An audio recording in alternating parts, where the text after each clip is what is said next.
నమస్కారం దూరదర్శన్ వార్తలకు స్వాగతం నేను శివశంకర్ ముందుగా ముఖ్యాంశాలు నెరవేరిన సైనికుల కళ వన్ ర్యాంక్ వన్ పెన్షన్ కు నిధుల విడుదల 20,60,000కు పైగా సైనికులకు చేకూరనున్న ప్రయోజనం సుదీర్ఘ ఘర్షణలు యుద్ధానికి దారితీయవచ్చన్న జనరల్ బిపిన్ రావత్ సుడాన్లో భారత సైనికుల సేవలకు ఐక్యరాజ్యసమితి కితాబు ఇటలీ ప్రధాని జుస్సెప్పే కోంతేతో ద్వైపాక్షిక అంశాలపై ప్రధాని నరేంద్ర మోదీ చర్చలు కోవిడ్ అనంతరం ఇటలీలో పర్యటించాలని ప్రధాని మోదీకి ఆహ్వానం అమెరికాలో 120 సంవత్సరాల తర్వాత అత్యధికంగా పోలింగ్ నమోదు తుది ఫలితం వెలువడడానికి మరో 2-3 రోజులు పట్టే అవకాశం హైదరాబాద్కు తరలివస్తున్న మరో భారీ పెట్టుబడి 20,761 కోట్ల రూపాయలతో ప్రారంభం కానున్న అమెజాన్ వెబ్ సేవలు.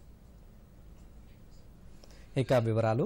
రక్షణ దళాలకు చెందిన సంచలనాత్మక నిర్ణయం వన్ ర్యాంక్ వన్ పెన్షన్ కింద 42,740 కోట్ల రూపాయలను కేంద్రం విడుదల చేసింది. ఎంతో మంది సైనిక సోదరులకు ఊరటనిచ్చిన ఈ నిర్ణయం వల్ల 2015 నవంబర్ నుంచి 20,60,220 మందికి ప్రయోజనం కలుగుతుంది. జూన్ 30, 2014 వరకు పదవీ విరమణ చేసిన సైనికులందరికీ ఈ ప్రయోజనం వర్తిస్తుంది.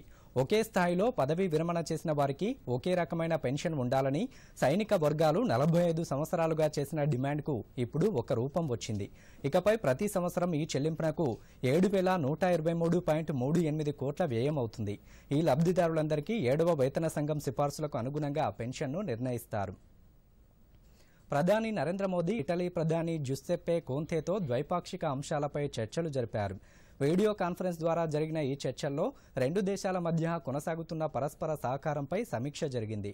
ఈ డిజిటల్ సమావేశంలో ప్రధాని నరేంద్ర మోదీ మాట్లాడుతూ కోవిడ్ మహమ్మారిని ప్రపంచ దేశాలు ఎదుర్కొంటున్నాయని అన్నారు. అధిక జనాభా గల దేశమైనప్పటికీ భారత్ కోవిడ్ను నియంత్రించడంలో విజయం సాధించిందని తెలిపారు. కరోనా కాలంలో వైద్య రంగంలో మౌలిక వసతులు కల్పించినట్టు ప్రధాని పేర్కొన్నారు. కోవిడ్ కారణంగా ఇటలీకి జరిగిన ఆర్థిక నష్టంపై ప్రధాని మోదీ విచారం వెలిబుచ్చారు. కోవిడ్ అనంతరం ఏర్పడే పరిస్థితిని ఎదుర్కోవడానికి అన్ని దేశాలు సంసిద్ధం కావాలని ప్రధాని సూచించారు. ఇటలీ ప్రధాని జుస్సెప్పే కోంతే మాట్లాడుతూ కోవిడ్ సంక్షోభం అనంతరం తమ దేశంలో పర్యటించాల్సిందిగా ప్రధాని నరేంద్ర మోదీని ఆహ్వానించారు. భారత్ ఇటలీల మధ్య అనేక శతాబ్దాలుగా మైత్రీ సంబంధాలు కొనసాగుతున్నాయి. 2018 నుంచి ఇరు దేశాల సంబంధాలు వేగంగా పటిష్టమవుతున్నాయి. రెండు దేశాల ప్రభుత్వాలు, ప్రైవేటు సంస్థల మధ్య కుదిరిన అవగాహన ఒప్పందాల అమలుకు తుది మెరుగులు అధికారులు దిద్దుతున్నారు. ప్రపంచ శాంతి, ప్రజాస్వామ్య వ్యవస్థలు, పరిపాలన తదితర అంశాలపై రెండు దేశాల మధ్య సారూప్యత ఉంది. 2018 में टेक समिट के लिए आपकी भारत यात्रा और हमारी मुलाकात अनेक पहलुओं को स्पर्श करने वाली रही. भारत के लोगों के मन में भी इटली के प्रति एक नई जिज्ञासा पैदा करने वाली रही. और यह खुशी की बात है कि 2018 में हमारी बातचीत के बाद आपसी आदान प्रदान में काफी गति आई है. मुझे ये जानकर खुशी है कि इटली की संसद ने पिछले साल इंडिया इटली फ्रेंडशिप ग्रुप स्थापित किया है. मैं आशा करता हूं कि कोविड-19 की स्थिति सुधरने के बाद हमें इटालियन पार्लियामेंट मेंबर्स का भारत में स्वागत करने का मौका मिलेगा. एक्सेलेंसी, यह साफ है कि कोविड-19 महामारी सेकेंड वर्ल्ड वॉर की तरह इतिहास में एक वाटरशेड रहेगी. हम सभी को इस नई दुनिया के लिए, पोस्ट कोरोना वर्ल्ड के लिए अपने आप को एडेप्ट करना होगा. इससे उत्पन्न होने वाली चुनौतियां और अवसरों के लिए हम सभी को एक नए सिरे से तैयार रहना होगा. मुझे विश्वास है कि आज की हमारी बातचीत से हमारे संबंध और मजबूत होंगे आपसी समझ बढ़ेगी और सहयोग के नए क्षेत्रों की पहचान करने में सहायता मिलेगी। अब मैं अगले एजेंडा आइटम తీవ్రస్థాయి ఘర్షణలకు దారితీసే సరిహద్దు వివాదాల పట్ల ఉదాసీనంగా ఉండలేమని త్రివిధ దళాధిపతి బిపిన్ రావత్ స్పష్టం చేశారు. నేషనల్ డిఫెన్స్ కాలేజీ నిర్వహించిన వెబినార్లో జనరల్ రావత్ మాట్లాడుతూ చైనాతో సరిహద్దు వెంబడి పరిస్థితి కొంత ఉద్రిక్తంగానే ఉన్నట్టు అంగీకరించారు. ఉద్రిక్తతలు సడలించడానికి రెండు దేశాల సైనికాధికారులు పలు దఫాలుగా చర్చలు జరిపారని అన్నారు. భారత దళాల నుంచి గట్టి స్పందన రావడంతో చైనా పీపుల్స్ లిబరేషన్ ఆర్మీ ఊహించని పరిణామాలు ఎదుర్కొందన్నారు. సరిహద్దు ఘర్షణలు సుదీర్ఘకాలం కొనసాగితే అవి పూర్తి యుద్ధానికి దారితీసే ప్రమాదముందని జనరల్ రావత్ అభిప్రాయపడ్డారు. చైనాతో ఘర్షణల దృష్ట్యా మన దేశం రక్షణ దౌత్యాన్ని విస్తరిస్తుందన్నారు. భారత సైన్యాధిపతి జనరల్ ఎంఎం నరవానే నేపాల్లో పర్యటిస్తున్నారు. నేపాల్ ప్రభుత్వం ఆయనకు అక్కడి సైన్యాధిపతి హోదాను ప్రకటించింది. ఇరు దేశాల మధ్య రక్షణ రంగంలో మరింత సహకారానికి చర్చలు సాగుతున్నాయి.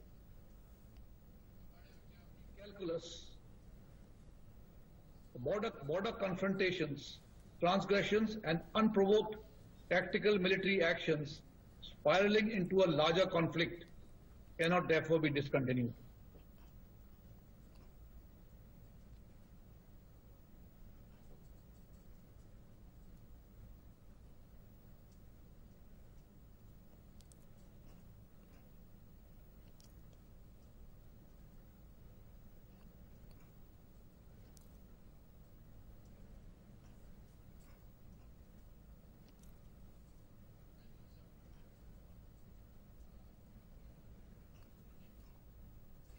ఇదిలా ఉండగా ఉత్తరాఫ్రికాలోని సూడాన్ అంతర్యుద్ధంలో ఐక్యరాజ్యసమితి తరపున సేవలందిస్తున్న మన దేశానికి చెందిన సుదర్శన చక్ర సప్పర్స్ బెటాలియన్కు ఐక్యరాజ్యసమితి ప్రత్యేక ప్రశంసలు అందజేసింది. దక్షిణ సూడాన్లో మౌలిక వసతుల కల్పనలో నిర్మాణాత్మక పాత్రను పోషిస్తున్నారని ఐక్యరాజ్యసమితి తన ప్రకటనలో పేర్కొంది. అమెజాన్ సంస్థ రాష్ట్రంలో భారీ స్థాయిలో పెట్టుబడులు పెట్టడానికి ముందుకొచ్చిందని ఐటీ శాఖ మంత్రి కె తారక రామారావు తెలిపారు. కేటీఆర్ ట్విట్టర్ వేదికగా ఈ విషయాన్ని ప్రస్తావించి సంతోషం వెలుబుచ్చారు. అమెజాన్ వెబ్ సర్వీసెస్ ద్వారా సుమారు 20,761 కోట్ల రూపాయల పెట్టుబడులు తెలంగాణ రాష్ట్రంలోకి రావడం పట్ల ఐటీ పరిశ్రమల శాఖ మంత్రి కేటీఆర్ అమెజాన్ సంస్థకు తెలంగాణ ప్రభుత్వం తరపున కృతజ్ఞతలు తెలిపారు. ముఖ్యమంత్రి కేసీఆర్ నేతృత్వంలో రూపొందించిన టీఎస్ ఐపాస్తో పాటు ఆకర్షణీయమైన విధానాల ద్వారా తెలంగాణలోకి పెట్టుబడులు అనేకం వస్తున్నాయని పేర్కొన్నారు. అమెజాన్ వెబ్ సర్వీసెస్ పెట్టుబడులతో స్థానిక యువతకు ఉపాధి అవకాశాలు లభిస్తాయన్నారు. అమెజాన్ వెబ్ సర్వీసెస్ పెట్టుబడికి సంబంధించి ప్రాథమిక చర్చలను దావోస్ పర్యటనలో ప్రారంభించినట్టు మంత్రి కేటీఆర్ తెలిపారు. తెలంగాణ రాష్ట్రం ఏర్పడ్డ అనంతరం ఇదే అతిపెద్ద విదేశీ పెట్టుబడి అవకాశమన్నారు. అమెజాన్ వెబ్ సర్వీసెస్ ద్వారా రాష్ట్రానికి వస్తున్న ఈ పెట్టుబడి తెలంగాణ రాష్ట్రం ఏర్పడిన నాటి నుంచి రాష్ట్రంలోకి వస్తున్న అతిపెద్ద విదేశీ ప్రత్యక్ష పెట్టుబడి అని మంత్రి కేటీఆర్ తెలిపారు. ఈ పెట్టుబడి తర్వాత అనేక కంపెనీలు తమ డేటా సెంటర్ల ఏర్పాటుకు తెలంగాణ వైపు మొగ్గు చూపే అవకాశాలు ఉన్నాయని, అలాంటి వారందరికీ తెలంగాణ ప్రభుత్వం సంపూర్ణ సహకారం అందిస్తుందని ఈ సందర్భంగా మంత్రి కేటీఆర్ పేర్కొన్నారు. అమెజాన్ లాంటి ప్రఖ్యాత కంపెనీ తన భారీ పెట్టుబడికి తెలంగాణను ఎంచుకోవడం అంటే తెలంగాణ రాష్ట్ర ప్రభుత్వ పారదర్శక, వేగవంతమైన పరిపాలనకు నిదర్శనమని ఈ సందర్భంగా కేటీఆర్ తెలిపారు.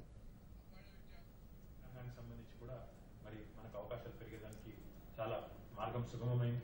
దీంతో పాటు మనకి అమెజాన్ తో ఉన్న బంధం ఇప్పటికే ప్రపంచంలోనే అతిపెద్ద క్యాంపస్ కానీ, ఏషియాలోనే అతిపెద్ద ఫుల్ఫిల్మెంట్ సెంటర్ కానీ, అదే రకంగా మళ్ళీ ఈ రోజు భారతదేశంలోనే అతిపెద్ద డేటా సెంటర్ కానీ మన దగ్గర రావడం తెలంగాణకు గర్వకారణం. తెలంగాణ రాష్ట్రం ఏర్పడిన తర్వాత గౌరవ ముఖ్యమంత్రి కేసీఆర్ గారి నాయకత్వంలో టీఎస్ ఐపాస్ విధానం ద్వారా, అదే రకంగా ఆకర్షణీయమైన పాలసీల ద్వారా పెద్ద ఎత్తున పెట్టుబడులు వస్తున్న విషయం అందరికీ తెలిసిందే. మరి ఈ రోజు $2.77 బిలియన్ పెట్టుబడి అంటే చాలా పెద్ద పెట్టుబడి. చాలా సంతోషాన్ని వ్యక్తం చేస్తూ దీనివల్ల స్థానిక యువతకి ఉపాధి అవకాశాలు పెరుగుతాయి. మరిన్ని కంపెనీలు తెలంగాణకి రావడానికి కూడా మరొకసారి ఈ రోజు ఈ నిర్ణయం వల్ల మాకు ఒక మార్గం పడింది. నా సంతోషాన్ని వ్యక్తం చేస్తూ గౌరవ ముఖ్యమంత్రి గారికి ముఖ్యంగా వారు తీసుకొచ్చిన విధానాలనండి, వారు ఇచ్చిన ప్రోత్సాహాలనండి, దానివల్ల ఈరోజు ఇన్ని కంపెనీలు పెద్ద ఎత్తున తెలంగాణకు వస్తున్నాయనే విషయాన్ని మళ్ళొకసారి ఈ తరుణంలో వారికి హృదయపూర్వకమైన ధన్యవాదాలు తెలియజేస్తాం. అమెరికా అధ్యక్ష ఎన్నికల ఫలితాలపై ఇంకా ఉత్కంఠ కొనసాగుతూనే ఉంది. 5 రాష్ట్రాలలో ఓట్ల లెక్కింపు జరుగుతోంది. కాగా గత 120 సంవత్సరాలలో ఎన్నడూ లేనంతగా ఈసారి అత్యధికంగా ఓటింగ్ శాతం నమోదైంది. మరిన్ని వివరాలు. ప్రపంచ దేశాలన్నీ ఎంతో ఆసక్తిగా తిలకిస్తున్న అమెరికా అధ్యక్ష ఎన్నికలు కొత్త రికార్డులు సృష్టిస్తున్నాయి. ఈసారి గత 120 ఏళ్లలో ఎన్నడూ జరగనంతగా అత్యధిక పోలింగ్ శాతం నమోదైనట్టు యుఎస్ ఎలక్షన్ ప్రాజెక్టు వెల్లడించింది. ప్రాథమిక గణాంకాల ప్రకారం ఈ ఏడాది అమెరికాలో 23.9 కోట్ల మందికి ఓటు హక్కు ఉండగా తాజా ఎన్నికల్లో దాదాపు 16 కోట్ల మంది తమ ఓటు హక్కును వినియోగించుకున్నారు. ఈ ఎన్నికల్లో ఇప్పటివరకు 66.9% పోలింగ్ నమోదైంది. కొన్ని రాష్ట్రాల్లో ఇంకా కొనసాగుతున్నందున ఓటింగ్ శాతం మరికొంత పెరిగే అవకాశం ఉందని ఎన్నికల అధికారులు తెలిపారు. 1900 సంవత్సరంలో అత్యధికంగా 73.7% పోలింగ్ నమోదైనట్టు యుఎస్ ఎలక్షన్ ప్రాజెక్టు పేర్కొంది. కాగా డెమోక్రటిక్ అభ్యర్థి జో బైడెన్ దేశ చరిత్రలోనే అత్యధిక ఓట్లు పొందిన అభ్యర్థిగా రికార్డు సృష్టించారు. ఈ ఏడాది మిన్నెసోటాలో 79.2%, అయోవాలో 78.6%, కొలరాడోలో 77.1% ఓటింగ్ నమోదైంది. 5 కీలక రాష్ట్రాల్లో కౌంటింగ్ కొనసాగుతూనే ఉంది. దాదాపు అన్ని రాష్ట్రాల్లో అభ్యర్థుల మధ్య తేడా స్వల్పంగానే ఉంది. దీంతో విజేత ఎవరనేది తేలడం లేదు. మరోవైపు ఇప్పటి వరకు రిపబ్లికన్ అభ్యర్థి ట్రంప్కి అనుకూలంగా ఉన్న జార్జియా, పెన్సిల్వేనియాలో ఆయన ఆధిక్యం క్రమంగా తగ్గుతూ వస్తుండడం మరింత ఉత్కంఠ కలిగిస్తోంది. ఒక్క నెవాడా మినహా కౌంటింగ్ జరుగుతున్న 4 రాష్ట్రాల్లో ప్రస్తుతానికి ట్రంపే ఆధిక్యంలో ఉన్నారు. ఇద్దరు అభ్యర్థుల మధ్య అంతరం మాత్రం పెద్దగా లేకపోవడం గమనార్హం. జార్జియా, పెన్సిల్వేనియా, నెవాడా, నార్త్ కరోలినాలో ఓట్ల లెక్కింపు కొనసాగుతోంది. నెవాడాలో జో బైడెన్ ఆధిక్యతలో ఉన్నారు. ఈ రాష్ట్రంలో 6 ఎలక్టోరల్ కాలేజీ ఓట్లు ఉన్నాయి. ఈ రాష్ట్రంలో బైడెన్ విజయం సాధిస్తే ఆయన అధ్యక్ష పీఠాన్ని అధిరోహించినట్లే అని నిపుణులు వ్యాఖ్యానిస్తున్నారు. తుది ఫలితం వెలువడడానికి మరో 2-3 రోజులు పట్టే అవకాశం ఉంది. Bureau report, Doordarshan news. IT కంపెనీలు ఉద్యోగుల సేవలను ఇంటి నుంచే తీసుకోవడానికి వీలు కల్పిస్తూ కేంద్ర ప్రభుత్వం నిర్ణయం తీసుకుంది. శాశ్వత ఉద్యోగుల సేవలను వినియోగించుకునే కంపెనీలు ఇకపై రిజిస్ట్రేషన్ చేయాల్సిన అవసరం లేదు. అదర్ సర్వీస్ ప్రొవైడర్స్ ఓఎస్పీస్, బీపీఓ సేవలందించే సంస్థలు రిజిస్ట్రేషన్ చేసుకోవాల్సిన అవసరం లేకుండా టెలికమ్యూనికేషన్ల శాఖ ఆదేశాలు జారీ చేసింది. భారత్ను టెక్నికల్ హబ్గా తీర్చిదిద్దడానికి సులభతర వాణిజ్య విధానం అమలు చేస్తున్నట్టు ప్రధానమంత్రి నరేంద్ర మోదీ ప్రకటించారు. ఉత్పాదకతను పెంచడానికి, అన్ని రంగాల్లో సాంకేతిక పరిజ్ఞానాన్ని వినియోగించుకోవడానికి అవసరమైన చర్యలు చేపడతామని ప్రధానమంత్రి పేర్కొన్న విషయం విదితమే. ఈ నేపథ్యంలో ఈ విధానంలో భాగంగా టెలికమ్యూనికేషన్ల శాఖ తాజాగా నిబంధనలు రూపొందించింది. ఐటీ సేవలు అందించే సంస్థలు రిజిస్ట్రేషన్ చేసుకోవాల్సిన అవసరం లేదని తీసుకున్న నిర్ణయం ఐటీ కంపెనీలు, బీపీఓలకు ప్రయోజనం కలుగుతుందని కేంద్ర ఐటీ శాఖ మంత్రి రవిశంకర్ ప్రసాద్ వ్యాఖ్యానించారు. విశ్వవిద్యాలయాలు, కళాశాలలు తిరిగి ప్రారంభించడానికి అవసరమైన మార్గదర్శకాలను యూజీసీ, యూనివర్సిటీ గ్రాంట్స్ కమిషన్ వెలువరించింది. కోవిడ్ నేపథ్యంలో కంటైన్మెంట్ జోన్లు మినహా మిగతా ప్రాంతాలు, రాష్ట్రాలలో కళాశాలలు ప్రారంభించవచ్చని పేర్కొంది. కేంద్ర ఆరోగ్య, కుటుంబ సంక్షేమ శాఖ ఆమోదం, విద్యాశాఖ సూచనల మేరకు ఈ మార్గదర్శకాలు రూపొందించినట్టు యూజీసీ పేర్కొంది. వారానికి 6 రోజులు పనిచేయడం, మరిన్ని సెక్షన్లు ఏర్పాటు చేసి తరగతులలో విద్యార్థులను తగ్గించడం, సామాజిక దూరం పాటించడం తప్పనిసరి అని మార్గదర్శకాల్లో పేర్కొన్నారు. అయితే అవసరాన్ని బట్టి పాఠ్యాంశాలు బోధించే కాలాన్ని పెంచవచ్చన్నారు. కళాశాలలను ప్రారంభించడానికి ముందు మొత్తం ప్రాంగణమంతా శానిటైజ్ చేయాలని సూచించారు. కేంద్ర, రాష్ట్ర ప్రభుత్వాలు ఎప్పటికప్పుడు జారీ చేస్తున్న ఆదేశాలు అమలు చేయాలన్నారు. కోవిడ్ మార్గదర్శకాలు అమలయ్యే విధంగా అందరూ సహకరించాలని కేంద్ర విద్యాశాఖ మంత్రి రమేష్ పోఖ్రియాల్ నిశాంక్ విద్యా సంస్థలకు, విద్యార్థులకు, తల్లిదండ్రులకు, విద్యారంగంతో సంబంధమున్న ఇతర వ్యక్తులకు విజ్ఞప్తి చేశారు. బీహార్లో తుది విడత పోలింగ్కు ఏర్పాట్లు పూర్తయ్యాయి. శనివారం ఉదయం 7 గంటల నుంచి సాయంత్రం 6 గంటల వరకు 15 జిల్లాల్లోని 78 నియోజకవర్గాల్లో పోలింగ్ జరగనుంది. వాల్మీకి నగర్ లోక్సభ నియోజకవర్గం ఉప ఎన్నికకు కూడా పోలింగ్ నిర్వహిస్తారు. 2,35,00,000 మంది ఓటు హక్కు వినియోగించుకుంటారు. మొత్తం 1,204 మంది అభ్యర్థులు రంగంలో ఉన్నారు. కాగా మావోయిస్టు ప్రభావిత నియోజకవర్గాల్లో పోలింగ్ ఉదయం 7 నుంచి సాయంత్రం 4 గంటల వరకు మాత్రమే జరుగుతుందని ప్రధాన ఎన్నికల అధికారి హెచ్ఆర్ శ్రీనివాస చెప్పారు. మావోయిస్టు ప్రభావిత ప్రాంతాలకు అదనపు బలగాలు తరలించినట్టు తెలిపారు. కోవిడ్ నిబంధనలు పాటిస్తూ పోలింగ్ కోసం ఏర్పాట్లు చేసినట్టు తెలిపారు. గతంలో ప్రతి పోలింగ్ కేంద్రానికి 1500 ఓట్లు కేటాయించగా ఈసారి కోవిడ్ నేపథ్యంలో ఒక్కో పోలింగ్ కేంద్రంలో కేవలం 1000 మంది మాత్రమే ఓటు హక్కు వినియోగించుకుంటారు. ఓట్ల లెక్కింపు ఈ నెల 10వ తేదీన జరుగుతుంది. ఇదిలా ఉండగా బీహార్ ప్రజలు అభివృద్ధికి ఓటేయాలని విజ్ఞప్తి చేస్తూ ప్రధాని నరేంద్ర మోదీ బహిరంగ లేఖ రాశారు. మళ్లీ ఎన్డీఏ ప్రభుత్వం ఏర్పాటవుతుందని ప్రధాని ధీమా వ్యక్తం చేశారు. ఎన్డీఏ ప్రభుత్వ హయాంలో ప్రారంభమైన అభివృద్ధి కొనసాగడానికి బీహార్లో నితీష్ కుమార్ నేతృత్వంలో మళ్లీ ప్రభుత్వం ఏర్పాటు కావాల్సిన అవసరం ఉందని ప్రధాని తన లేఖలో పేర్కొన్నారు. శ్రీహరికోటలో PSLV C-49 వాహన నౌక ప్రయోగానికి కౌంట్ డౌన్ ప్రారంభమైంది.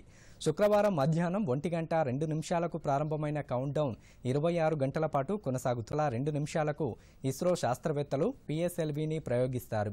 PSLV C-49 వాహన నౌక ద్వారా భూ పరిశీలన, నిఘా, రీశాట్-2 ఉపగ్రహం ప్రయోగిస్తారు.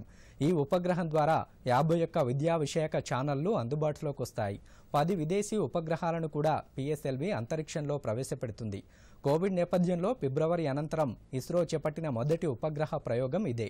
మన రీశాట్-2 BR-2 ఉపగ్రహం ద్వారా ఏ వాతావరణ పరిస్థితుల్లోనైనా భూమిని నిశితంగా పరిశీలించవచ్చు. PSLV C-49 నమూనాకు ఇస్రో శాస్త్రవేత్తలు తిరుమలలో పూజలు చేయించారు. దేశంలో కోవిడ్ రికవరీ రేటు 92.3% చేరుకుందని వైద్య ఆరోగ్య శాఖ పేర్కొంది. ఇప్పటి వరకు కోవిడ్ వైరస్ సోకి చికిత్సతో కోలుకున్న వారి సంఖ్య 77,65,000కు చేరుకుంది. దేశంలో ప్రస్తుతమున్న యాక్టివ్ కేసుల సంఖ్య 5,20,000. యాక్టివ్ కేసులలో 78% కేవలం 10 రాష్ట్రాలు, కేంద్రపాలిత ప్రాంతాల్లోనే నమోదవుతున్నాయి. మహారాష్ట్ర, కర్ణాటక, కేరళ తదితర రాష్ట్రాలలో కోవిడ్ కేసుల సంఖ్య ఎక్కువగా నమోదవుతోంది. తాజాగా 47,630 కొత్త కేసులు నమోదయ్యాయి. క్రియాశీల కేసుల సంఖ్య వరుసగా 8వ రోజు 6 లక్షల కన్నా తక్కువగా ఉన్నట్టు వైద్య ఆరోగ్య శాఖ పేర్కొంది. ఇటు తెలంగాణలో కొత్తగా 1,602 కరోనా కేసులు నమోదయ్యాయి. రికవరీ రేటు 91.65%కి చేరుకుంది. భూపాలపల్లి జిల్లాలో ప్రజల అప్రమత్తతతో కోవిడ్ వ్యాప్తి చాలా వరకు తగ్గిందని, కానీ ఇప్పుడు ప్రజలు మొదట్లో ఉన్నంత జాగ్రత్తగా ఉండడం లేదని భూపాలపల్లి డీఎస్పీ సంపత్రావు అన్నారు. దూరదర్శన్ ప్రతినిధితో మాట్లాడుతూ చలికాలంలో కోవిడ్ అధికమయ్యే అవకాశాలు ఉన్నాయని, ప్రజలు గతంలో లాగా జాగ్రత్తలు తీసుకోవాలని సూచించారు. వ్యాక్సిన్ వచ్చే వరకు అప్రమత్తత అవసరమని తెలిపారు. రాబోయే 3 నెలలు సింగరేణి ఉద్యోగులతో పాటు ప్రతి ఒక్కరూ జాగ్రత్తగా ఉండాలని భూపాలపల్లి ఏరియా సింగరేణి ఏజీఎం శ్రీనివాస్ అన్నారు. దూరదర్శన్తో మాట్లాడుతూ చలికాలం ఫ్లూ లక్షణాలు ఎక్కువగా ఉంటాయని, అది కోవిడా కాదా అనేది టెస్టులు చేయించుకోవాలని, వైద్యుల సూచనలు పాటించాలని కోరారు.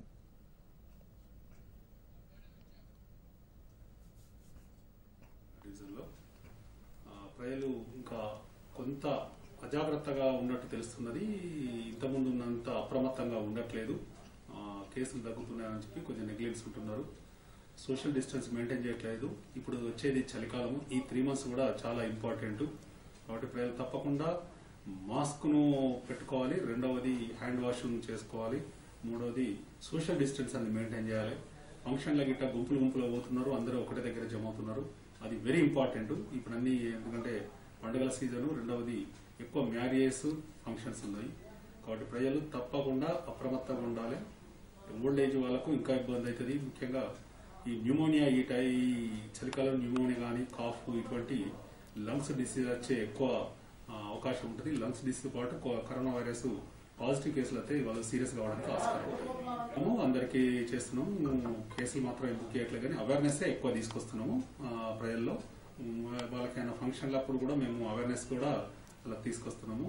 పోలీస్ స్టేషన్లో కూడా మేము మెయింటైన్ చేస్తున్నాము.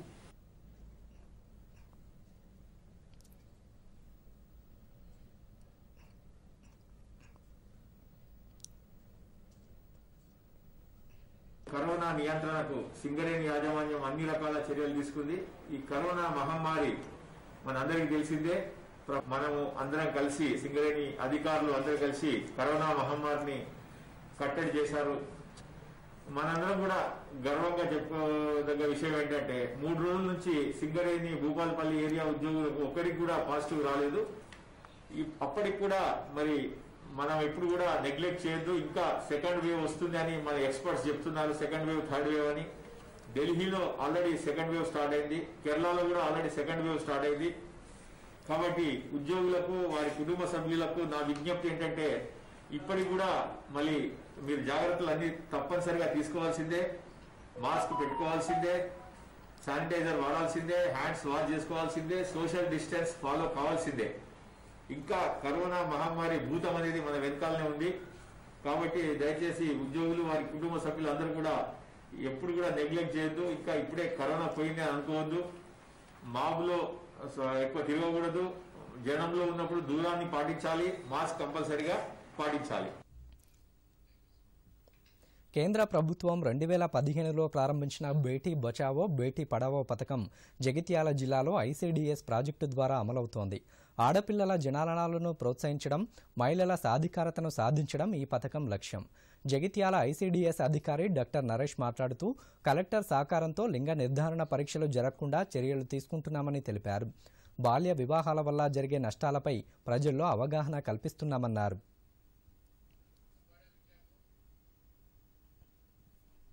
బాలికలకు మరియు ముఖ్యంగా ఆడపిల్లలకు ప్రభుత్వ పరంగా ఉన్న అన్ని చట్టాల గురించి, వారి హక్కుల గురించి తెలియడానికి గ్రామాన గ్రామ బాలల పరిరక్షణ కమిటీలను ఏర్పాటు చేయడం జరిగింది. ఈ బాలికల పరిరక్షణ కమిటీ ద్వారా ప్రతి గ్రామంలో ఉన్న పిల్లల యొక్క హక్కులను తెలియజేస్తూ ఆ హక్కులు వాళ్ళు కాపాడుకుంటూ ప్రభుత్వ పరంగా ఉన్న చట్టాల వల్ల వాళ్ళకు వచ్చిన లాభాలను వాళ్ళకు తెలియజేస్తూ ఈ యొక్క బాలికల ఎదుగుదలకు మేము తెలియజేస్తున్నాం. బాలికల పట్ల అఘాయిత్యాలు కానీ, అక్రమ రవాణా కాకుండా, బాల్య వివాహాలు కాకుండా చాలా అడ్డుకోవడం జరిగింది. ఈ సందర్భంగా మా యొక్క కార్యక్రమాలను అమలు చేయడానికి జిల్లా పరిపాలన రవి గారు, అలాగే జిల్లా మంత్రివర్యులు, ప్రజాప్రతినిధులు కూడా చాలా సహకారం చేస్తున్నారు.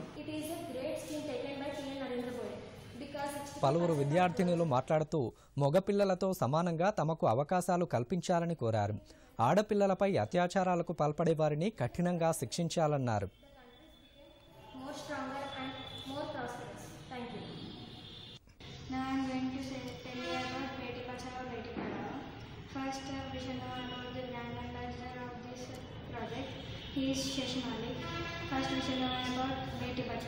Beti Bachao means save the girl child. If we save the girl child, she can give more birth to more people. If we kill them, they can't give any birth, and there will be no people in this world. And next we shall know about the Beti Padhao. If we educate a girl, she can educate more generation. ఆత్మవిశ్వాసం ముందు మొత్తం ప్రపంచమే మోకరిల్లుతుంది. సిరిసిల్ల పట్టణానికి చెందిన బూర Rajeshwari intermediate వరకు చదువుకుంది. ఆర్థిక ఇబ్బందుల వల్ల పై చదువులు కొనసాగించలేకపోయింది. ఆమెకు 2 చేతులు పనిచేయవు. కాళ్లతోనే ఎన్నో కవితలు రాసి అనేక పురస్కారాలు అందుకుంది. స్ఫూర్తివంతమైన కథను మహారాష్ట్ర ప్రభుత్వం తమ 12వ తరగతి పాఠ్యపుస్తకంలో పాఠంగా చేర్చింది. గతంలో ప్రభుత్వం ఆమె పేరున 10 లక్షల రూపాయల డిపాజిట్ చేయగా దానిపై వచ్చే వడ్డీ ఆమె వైద్య ఖర్చులకు సరిపోతుంది. ప్రముఖ సినీ కవి సుద్దాల అశోక్ తేజ ప్రసంగంతో తనకు స్ఫూర్తి కలిగిందని రాజేశ్వరి చెబుతుంది.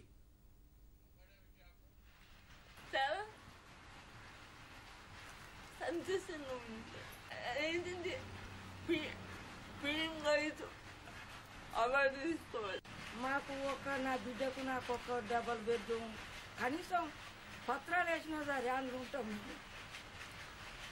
పెద్ద బంగుళాలు కావాలని ఏం కోరుకోం. మేము ఉన్నదే గరీబోళ్ళు. ఆ పిల్లని పట్టుకొని బతుకున్నా. తనకు చేతులు సహకరించకపోయినా కాళ్ళతో ఎన్నో కవిత్వాలు రాసింది. తన జీవిత సారాంశాన్ని మహారాష్ట్రలోని తెలుగు పాఠ్యపుస్తకంలో 12వ తరగతిలో తనది లెసన్ వచ్చింది. ఇది మాకు చాలా సంతోషంగా ఉంది.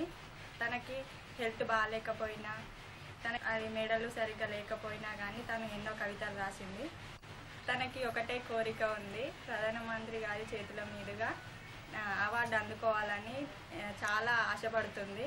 మరియు అలాగే వారికి ఇల్లు లేదు, ఆ ఇల్లు కూడా ఇవ్వాలని మనస్ఫూర్తిగా కోరుకుంటున్నాం. దేశ రాజధాని ఢిల్లీలో కరోనా ఉధృతి కొనసాగుతున్న నేపథ్యంలో దీపావళి సంబరాలు నిరాడంబరంగా జరుపుకోవాలని ముఖ్యమంత్రి అరవింద్ కేజ్రీవాల్ పిలుపునిచ్చారు. ఢిల్లీలో వాయు కాలుష్యం పెరగడం, కరోనా పరిస్థితుల కారణంగా దీపావళి టపాసుల విక్రయంపై నిషేధం విధిస్తున్నట్టు ఢిల్లీ ప్రభుత్వం ప్రకటించింది. మరోపక్క కర్ణాటక రాష్ట్ర ప్రభుత్వం కూడా దీపావళి సందర్భంగా టపాసులు కొనడం, కాల్చడాన్ని నిషేధించింది. लोगों ने मिलकर दिवाली मनाई थी. हम लोगों ने वहाँ पे लाइट शो रखा था. आप सब लोग कनॉट प्लेस आए थे. इस बार भी हम लोग सब लोग मिलकर दिवाली मनाएंगे. पटाखे नहीं जलाएंगे. किसी भी हालत में अपने को पटाखे नहीं जलाने. अगर पटाखे जलाएंगे अपने ही बच्चों की जिंदगी के साथ खेल रहे हैं हम लोग. अपने ही परिवार की जिंदगी के साथ खेल रहे हैं. अपने दिल्ली के परिवार की जिंदगी के साथ खेल रहे हैं. पटाखे नहीं जलाने. दिवाली एक साथ मनाएंगे. इस बार दिवाली के लिए हम अलग इंतजाम कर रहे हैं. అరేబియా సముద్రంలో మలబార్ సంయుక్త సైనిక విన్యాసాలు ముగిశాయి. భారత్, అమెరికా, జపాన్, ఆస్ట్రేలియా దేశాలకు చెందిన సైనిక నౌకలు విన్యాసాల్లో పాల్గొన్నాయి. మలబార్ సైనిక విన్యాసాలు 1992లో ప్రారంభం కాగా అప్పటి నుంచి భారత్, అమెరికా దేశాలు ఈ విన్యాసాల్లో పాల్గొంటున్నాయి. 2005లో ఆస్ట్రేలియా, 2015లో జపాన్ దేశం విన్యాసాల్లో పాల్గొన్నాయి. ఇండో పసిఫిక్ సముద్ర తీరంలో శక్తిమంత దేశాలైన భారత్, ఆస్ట్రేలియా, జపాన్, అమెరికా దేశాల నౌకాదళాల మధ్య పరస్పర సహకారం పెంపొందించడానికి ఈ సైనిక విన్యాసాలు తోడ్పడుతున్నాయి. తెలంగాణ లా పీజీ లా సెట్ ఫలితాలు వెలువడ్డాయి. రాష్ట్ర ఉన్నత విద్యామండలి చైర్మన్ పాపిరెడ్డి ఫలితాలు విడుదల చేశారు. 3 ఏళ్ల లాసెట్లో 78.6% ఉత్తీర్ణులు కాగా 5 ఏళ్ల లాసెట్లో 62.35%, పీజీఎల్సెట్లో 91.04% ఉత్తీర్ణత నమోదైనట్టు ప్రకటించారు. 3 ఏళ్ల లాసెట్లో హైదరాబాద్కు చెందిన సిహెచ్ స్నేహాశ్రీ మొదటి ర్యాంకు సాధించారు. 5 ఏళ్ల లాసెట్లో ఎస్ఎస్కే పాంచజన్య, పీజీ లాసెట్లో పి ప్రవల్లి మొదటి ర్యాంకు సాధించినట్టు పాపిరెడ్డి తెలిపారు. మేలో జరగాల్సిన లాసెట్ పరీక్ష కోవిడ్ కారణంగా వాయిదా పడుతూ వచ్చింది. అక్టోబర్ నెలలో ఈ పరీక్ష నిర్వహించారు. వరంగల్ రూరల్ జిల్లా రాయపర్తి మండల కేంద్రంలోని మార్కెట్ యార్డులో ఏర్పాటు చేసిన ధాన్యం కొనుగోలు కేంద్రాన్ని మంత్రి ఎర్రబెల్లి దయాకర్రావు ప్రారంభించారు. ఈ కార్యక్రమంలో మంత్రి ఎర్రబెల్లి మాట్లాడుతూ రైతులకు మేలు చేయడానికే ప్రభుత్వం ధాన్యం కొనుగోలు చేస్తోందని తెలిపారు. రైతులు ఆందోళన చెందవద్దని, అధికారులు అందజేసే కూపన్ల ప్రకారం కొనుగోలు కేంద్రాల్లో ధాన్యం అమ్ముకోవాలని సూచించారు. జాగ్రత్త తీసుకొని బెండింగ్ బ్యాగ్స్ దొరకలేదు, లారీలకు ఇబ్బంది అయింది, రైస్ మిల్లర్స్ సతాయించారు, ట్రాన్స్పోర్ట్ వాళ్ళు ఇబ్బంది సతాయించారు. ఎన్ని ఇబ్బందులు కొన్ని అన్ని కూడా మేము విశ్లేషించుకున్నాం. అసలు ఇబ్బందులు రాకుండా ట్రాన్స్పోర్ట్ కూడా ఒక్కడే ఉండే జిల్లా మొత్తం ఆ ట్రాన్స్పోర్ట్ కూడా విభజించి ప్రతి ఒక్కరికి ఇచ్చినాం. గోదాములన్నీ ఫుల్ ఉన్నాయి. కొన్న ఒంట్లే మక్కనే అలా ఇబ్బందికరమైన పరిస్థితి ఉన్నాయి. కానీ రైతులకు ఇబ్బంది కావద్దు, ప్రతి గింజ కొనాలని మన రాష్ట్రమే. నేను ఒకటే మేము అందరినీ కూడా ప్రభుత్వం ఎంత రిస్క్ చేసుకొని పనిచేస్తున్నారు అనేది ఏ రాష్ట్రం కూడా. దేశ సంస్కృతి సాంప్రదాయాలు పరిరక్షించే బాధ్యత యువతపైనే ఉందని, ఇందుకు ఛత్రపతి శివాజీని ఆదర్శంగా తీసుకోవాలని బీజేపీ జాతీయ ఉపాధ్యక్షురాలు డీకే అరుణ పిలుపునిచ్చారు. మహబూబ్నగర్ గ్రామీణ మండలంలోని మణికొండ గ్రామంలో ఏర్పాటు చేసిన ఛత్రపతి శివాజీ విగ్రహాన్ని డీకే అరుణ ప్రారంభించారు. ఈ కార్యక్రమంలో జాతీయ బీసీ కమిషన్ సభ్యుడు ఆచారి, ఇతర నాయకులు పాల్గొన్నారు. డీకే అరుణ మాట్లాడుతూ గ్రామాల్లో అభివృద్ధి ఎక్కడా కనిపించడం లేదని విమర్శించారు. రాష్ట్ర ప్రభుత్వం గ్రామాలకు నిధులు ఇవ్వడం లేదన్నారు. కేంద్ర ప్రభుత్వం వివిధ పథకాలకు అందజేస్తున్న నిధులతోనే గ్రామాల్లో అభివృద్ధి కార్యక్రమాలు జరుగుతున్నాయని చెప్పారు.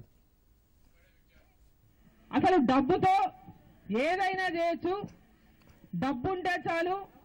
ఈ డబ్బుతో మేము ఎన్నాళ్ళైనా ఈ యొక్క అంటే ఈరోజు యువత మొత్తం ముందరున్నారు కాబట్టి గ్రామాల్లో డబ్బుతో ఎవరైనా కొనొచ్చు, ఏదైనా చేయొచ్చు. ఏది చేసినా అడిగే దిక్కులేనటువంటి ఒక వ్యవస్థ ఈరోజు మన రాష్ట్రంలో జరుగుతున్నటువంటి విషయాన్ని యువత గమనించాల్సినటువంటి అవసరం ఉంది. దీంట్లో గనక యువత నడుము బిగించకపోతే భవిష్యత్తులో తెలంగాణకు భవిష్యత్తే ఉండదు. తెలంగాణ భవిష్యత్ అంతా కూడా అంధకారంగా మారిపోయేటటువంటి పరిస్థితులు మన కళ్ళ ముందర కనిపిస్తున్నాయి. ఉమ్మడి వరంగల్ జిల్లాలోని పంట పొలాలకు సాగునీరు అందించే నిమిత్తం చేపట్టిన దేవాదుల ప్రాజెక్టుపై పంచాయతీరాజ్ శాఖ మంత్రి ఎర్రబెల్లి దయాకర్రావు సమీక్ష నిర్వహించారు. ఈ కార్యక్రమంలో మంత్రి సత్యవతి రాథోడ్, ఇరిగేషన్ శాఖ అధికారులు పాల్గొన్నారు. ఈ సందర్భంగా మంత్రి మాట్లాడుతూ ముఖ్యమంత్రి కేసీఆర్ నాయకత్వంలో గోదావరి జలాలు సద్వినియోగం చేసుకోవడానికి అనేక సాగునీటి ప్రాజెక్టులు నిర్మిస్తున్నట్టు చెప్పారు. దేవాదుల ప్రాజెక్టు నిర్మాణంలో అవసరమైన భూసేకరణ త్వరగా పూర్తి చేయాలని అధికారులను ఆదేశించారు. భూసేకరణలో ఇబ్బందులు ఎదురైతే ముఖ్యమంత్రి దృష్టికి తీసుకురావాలని సూచించారు. దేవాదుల ప్రాజెక్టు కింద 6 లక్షల ఎకరాలకు సాగునీరు అందిస్తామని మంత్రి తెలిపారు.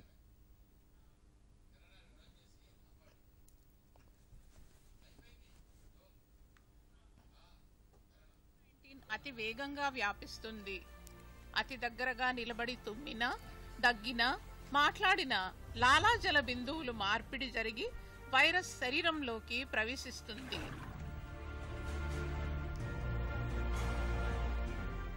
కోవిడ్-19 ఒక మహమ్మారి, కానీ భయపడకండి. కోవిడ్ రాకుండా వచ్చినా దానిని చిత్తుగా ఓడించగలిగే ఈ 3 సూత్రాలు పాటిద్దాం రండి. మాస్కే మనకు రక్ష. బయటకు వెళ్ళినప్పుడు ముక్కు, నోటిని పూర్తిగా మాస్క్తో కవర్ చేసుకుందాం. సామాజిక దూరమే ఇప్పుడు సురక్షితం. మనిషి మనిషికి మధ్య 6 అడుగుల దూరం ఉంచుదాం. మనల్ని పరిరక్షించేది పరిశుభ్రతే. ఎప్పటికప్పుడు చేతులు శుభ్రంగా కడుక్కుందాం. కోవిడ్ వ్యాప్తిని ఆపుదాం. కరోనాపై విజయం సాధిద్దాం. వార్తలు ముగించే ముందు ముఖ్యాంశాలు మరోసారి. నెరవేరిన సైనికుల కళ. 1 ర్యాంక్ 1 పెన్షన్కు నిధుల విడుదల. 20,60,000కు పైగా సైనికులకు చేకూరనున్న ప్రయోజనం. సుదీర్ఘ ఘర్షణలు యుద్ధానికి దారితీయవచ్చన్న జనరల్ బిపిన్ రావత్. సుడాన్లో భారత సైనికుల సేవలకు ఐక్యరాజ్యసమితి కితాబు. ఇటలీ ప్రధాని జుస్సెప్పే కోంతేతో ద్వైపాక్షిక అంశాలపై ప్రధాని నరేంద్ర మోదీ చర్చలు. కోవిడ్ అనంతరం ఇటలీలో పర్యటించాలని ప్రధాని మోదీకి ఆహ్వానం. అమెరికాలో 120 సంవత్సరాల తర్వాత అత్యధికంగా పోలింగ్ నమోదు. తుది ఫలితం వెలువడడానికి మరో 2-3 రోజులు పట్టే అవకాశం. హైదరాబాద్కు తరలివస్తున్న మరో భారీ పెట్టుబడి. 20,761 కోట్ల రూపాయలతో ప్రారంభం కానున్న అమెజాన్ వెబ్ సేవలు.